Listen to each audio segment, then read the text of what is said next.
Por este Parlamento passaram já alguns dos principais intervenientes sobre o caso BES.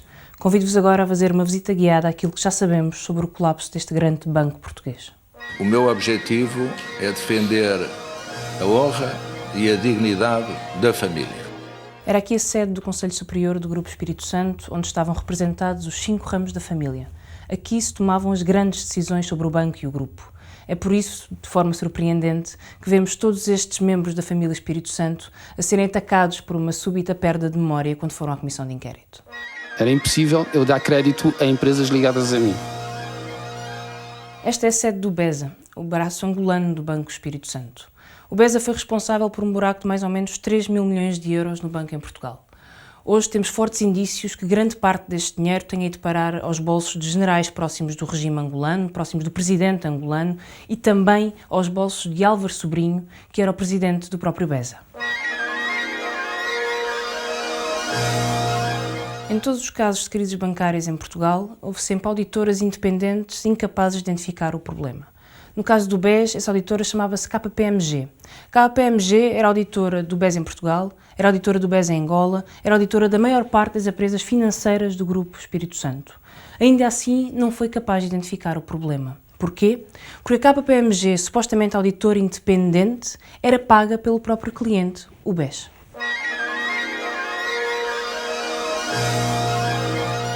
Esta é a sede do novo banco, chamaram-lhe o Banco Bom. Ao que parece, será uma boa venda para quem o comprar. O que está por provar é que esta venda seja um bom negócio para os pequenos aforradores que foram enganados e perderam as poupanças de uma vida com o colapso do BES, ou mesmo para os cidadãos que vão ter que pagar os prejuízos de uma má venda ou ainda os custos de todos os processos judiciais que vão ser postos contra o BES, contra o Estado ou contra o Banco de Portugal.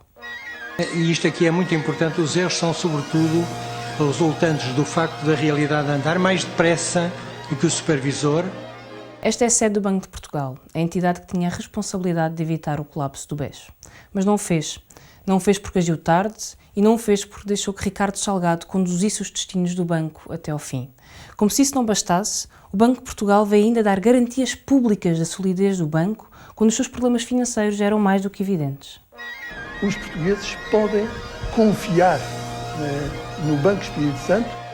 Outra das figuras que veio a público garantir a solidez do Banco Espírito Santo a 15 dias do seu colapso foi Cavaco Silva.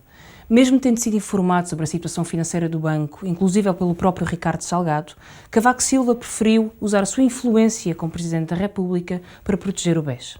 Mas se perdas vierem a existir, essas perdas terão de ser suportadas pelo sistema financeiro.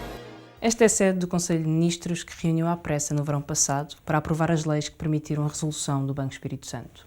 Enquanto o Banco de Portugal e o Governo se encontravam para decidir o futuro do banco de Ricardo Salgado, esqueceram-se de avisar a CMVM que não conseguiu retirar do mercado as ações mesmo antes do colapso.